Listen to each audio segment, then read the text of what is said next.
Imam An-Nawawi. Nama sebenar beliau adalah Abu Zakaria Yahya bin Sharaf bin Muri bin Hasan bin Husain bin Muhammad bin Jum'ah bin Hizam Al-Hizami An-Nawawi.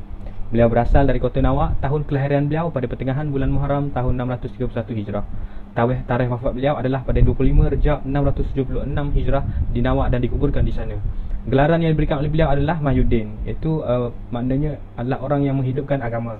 Ketika berumur 18 tahun, beliau membaca dan juga menghafal Al-Quran. Beliau juga berguru dengan mufti ketika di Damsyik dan mempelajari pelbagai ilmu. Imam An-Nawawi merupakan seorang tokoh fiqh mazhab Al-Syafi'i yang terkemuka. Beliau merupakan pemelihara mazhab. Namanya disebut di seluruh pelosok dunia dan kealiman yang mencapai tingkat yang tinggi. Dia adalah syekh mazhab dan penjaga mazhab Al-Syafi'i. Istimewanya Imam Syafi'i ini ialah kerana dalam dirinya terkumpul keluasan ilmu dalam bidang fiqh dan hadis. Beliau telah meriwayatkan kitab-kitab hadis yang muktabar dengan sanad yang tinggi kepada para imam yang menulis kitab-kitab tersebut. Imam An-Nawawi adalah seorang yang zuhud, warak dan bertakwa. Beliau sederhana, qanaah dan berwibawa. Beliau menggunakan banyak waktu beliau dalam ketaatan, sering tidak tidur malam untuk ibadat atau menulis. Beliau juga menegakkan amar ma'ruf nahi munkar, termasuk kepada para penguasa dengan cara yang telah digariskan oleh Islam. Sumbangan Imam An-Nawawi. Beliau telah memberi pendidikan menyeluruh kepada generasi muda di zamannya. Menurut riwayat, Imam An-Nawawi berjaya mendidik lebih 100 murid sehingga menjadi alim ulama dan fuqaha. Pada tahun 665 Hijrah, ia mengajar di Darul Hadis Al-Ashrafiyah dan beliau menolak untuk mengambil gaji. Beliau memperoleh beberapa gelaran kehormat dari pelbagai negara seperti Syekh Ulama Al-Hijaz di negara Arab Saudi, gelaran mufti di negara Mesir dan gelaran faqih di negara Syria. Saya akan menerangkan tentang karya-karya Imam An-Nawawi. Karya-karya Imam An-Nawawi terdiri daripada 3 jenis. Yang pertama, karya yang telah sempurna penulisannya seperti Syarh Muslim, Al-Rawdah dan Riyad As-Salihin. Kedua, karya yang belum selesai kerana beliau telah meninggal dunia sebelum sempat menyiapkan karya tersebut seperti Imam Al-Majmu', Syarh Al-Muhazzab, Syarh Al-Wasit dan Syarh Al-Bukhari. Ketiga adalah karya yang dihapuskan kerana alasan-alasan tertentu.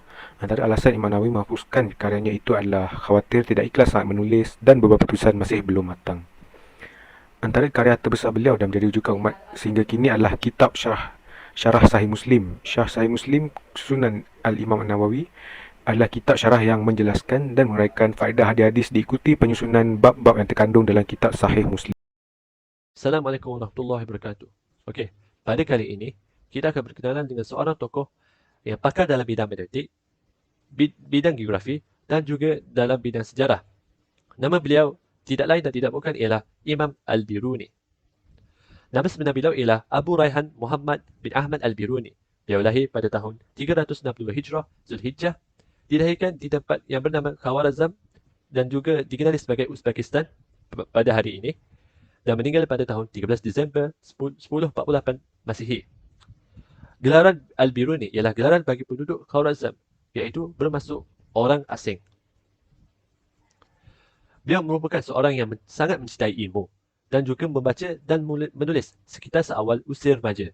Pada usia 17 tahun, beliau boleh meneliti garis lintang bagi Kars Khawarazm dengan menggunakan altitude matahari. Beliau telah membuat pelbagai ekspedisi bersama Sultan Mahmud ke beberapa buah negeri untuk menuntut ilmu.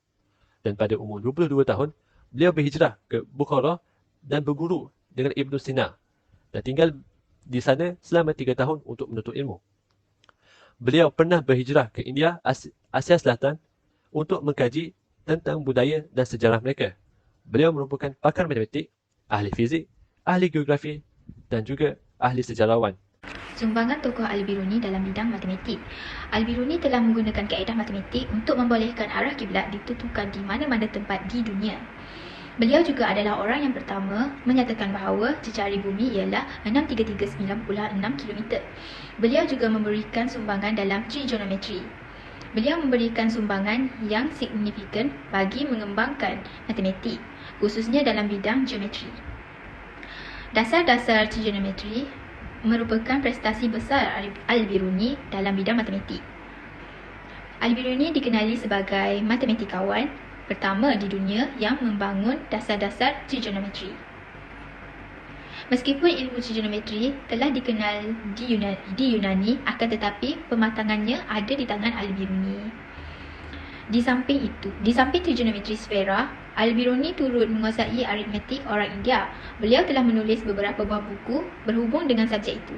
Seterusnya, selain pada sumbangan Al-Biruni dalam bidang matematik, Al-Biruni juga memberi sumbangan kepada bidang astronomi. Yang pertama ialah Al-Biruni membincangkan permasalahan yang sebenar berabad-abad lain ke hadapan, iaitu sama ada bumi ini berputar atas paksi ataupun tidak. Selain itu, Al-Biruni juga orang yang pertama yang membuat eksperimen fenomena astronomi, iaitu gabungan antara saintifik dan juga Al-Biruni menjadikan asas kepada sains moden. Selain itu, Al-Biruni juga membuat perbandingan tentang hal laju bumi dengan hal laju cahaya yang mendapati ia sangat besar. Dan Al-Biruni juga ia mengemukakan contoh tentang pengaruh matahari dan bulan ketika menentukan musim dan pasang surut air laut. Ilmu pengetahuan tentang bintang-bintang dan juga kedudukannya sangat penting bagi menemukan arah pengembaraan dan perjalanan, dan ia juga sangat berguna ketika menentukan arah kiblat, waktu solat dan kedudukan garisan lintang atau wujud sesuatu bandar. Selain daripada sumbangan Al-Biruni dalam bidang matematik dan juga astronomi, beliau juga menghasilkan beberapa karya, iaitu karya pertama adalah Al-Tafhim lil Awail Sana'at Al-Tajim, iaitu yang menceritakan tentang elemen-elemen astrologi. Yang kedua adalah dalam kitab Al-Sadana fi Atim, iaitu buku di dalamnya adalah mengenai farmasi dalam perubatan. Yang ketiga adalah kitab Tahdid Al-Amakin, iaitu yang menceritakan tentang determination of coordinate of places for the correction of distances between city. Imam Syafi'i, tokoh Quranik. Nama sebenar beliau ialah Muhammad bin Idris Al-Abbas bin Usman bin Syafi'i bin Asaib. Beliau dilahirkan di Gaza, Palestin pada bulan Rajab 150 Hijrah dan meninggal dunia di Mesir pada bulan Rajab 204 Hijrah ketika usia 54 tahun. Beliau mendapat gelaran Al-Syafi'i seperti nama moyangnya, Syafi'i bin Asaib. Beliau merupakan keturunan Arab Quraisy dan nasab beliau bertemu dengan nasab baginda Muhammad SAW pada moyang mereka berdua, iaitu Abdul Manaf. Pendidikan Imam Syafi'i. Sejak kecil beliau mempelajari Al-Quran dan menghafaz Al-Quran pada usia 9 tahun. Di usia 12 tahun beliau menghafaz kitab Al-Muwatta karya Imam Malik hanya dalam masa 9 hari dan menjadi anak murid Imam Malik. Beliau mendalami bidang bahasa kesusasteraan dan penulisan Arab dan pada usia 15 tahun beliau boleh mengeluarkan fatwa. Dan beliau juga bermusafir di Mekah, Madinah, Yaman, Iraq dan negara lain. Tujuannya adalah untuk menuntut ilmu hadis, fiqh dan Al-Quran. Mari kita teruskan dengan sumbangan Imam Syafi'i. Antara sumbangan Imam Syafi'i ialah sumbangan dalam bidang ilmu dan pemikiran Islam. Melalui pengalaman dan perjalanan yang jauh, beliau dapat belajar berbagai aliran fahaman, termasuklah mazhab Mu'tazilah. Beliau dapat merumuskan suatu rumusan tentang hukum yang lebih matang dan dapat diterima oleh ramai masyarakat Islam. Aliran fiqh Imam Syafi'i dapat berkembang dengan cepat dan mudah diterima kerana beliau berjaya menggabungkan aliran naqli dan aliran akli. Selain itu, sumbangan Imam Syafi'i dalam bidang hadis. Beliau mengasaskan kaedah untuk mengiktibatkan, yakni menentukan hukum asli dengan hadis sahih yang adalah kaedah istisad. Beliau menghasilkan kitab pertamanya dalam bidang fiqh melalui karya-karyanya seperti kitab Al-Um dan mengasaskan kaedah usul fiqh dengan hasil karya beliau, kitab Al-Risalah. Beliau juga ijtihad mengikut tempat dan suasana. Seterusnya kita bergerak pada ciri-ciri Quran Imam Syafi'i. Antara ciri-cirinya ialah beliau menghafal Al-Quran ketika umur 7 tahun. Beliau juga khatam Al-Quran sebanyak 60 kali sepanjang Ramadan. Beliau menghafal kitab Muwatta Imam Malik ketika berusia 10 tahun yang memiliki hampir 70,000 hadis dan hanya mengambil masa dalam 9 malam. Beliau juga diberi keizinan oleh guru beliau Imam Muslim bin Khalid Al-Zanji untuk memberi fatwa pada usia 15 tahun. Berikut adalah karya-karya Imam Syafi'i. Imam Syafi'i dikenali sebagai ulama masail hampir seluruh disiplin ilmu. Namun beliau lebih dikenali sebagai ahli hadis dan hukum kerana ini pemikirannya yang terfokus kepada dua jamaah tersebut. Pembelaannya yang besar terhadap sunnah Nabi sehingga beliau dikenali sebagai nasir sunnah, iaitu pembela sunnah Nabi. Sebahagian besar ulama menyebutkan bahawa kitab-kitab karya Syafi'i rahimahullah mencapai 111 buah kitab yang berkaitan tafsir, sastra dan disiplin-disiplin ilmu lain. Ada juga yang menyebutkan sukar untuk menghitung secara tepat jumlahnya. Namun sayangnya, sebahagian besar dari kitab-kitab karya beliau telah luput dan tidak sampai kepada kita pada hari ini. Antara kitab-kitab Imam Syafi'i yang masyhur ialah Ar-Risalah, Al-Um, Al-Hujjah, Al-Mabsut serta Ikhtilaf Al-Hadis. Kitab Al-Um merupakan karya Imam Syafi'i ketika beliau mengajar di Mesir. Kitab inilah yang menentangkan pendapat baru qaul jadi Imam Syafi'i dalam ilmu fiqh. Kitab Al-Mabsut merupakan karya Imam Syafi'i yang mengindahkan beberapa tambahan dalam ilmu fiqh. Kitab Ikhtilaf Al-Hadis Karam Al-Imam Syafi'i bagi membahaskan beberapa kehujahan hadis secara khusus dan membela sunnah secara umum.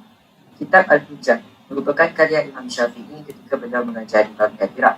Kitab inilah yang membentangkan pendapat lama qaul qadim Imam Syafi'i dalam ilmu fiqh. Kitab Ar-Risalah ditulis oleh Imam Syafi'i atas permintaan Abdul Rahman bin Mahdi. Inilah karya Imam Syafi'i yang membahaskan mengenai ilmu usul al-fiqh.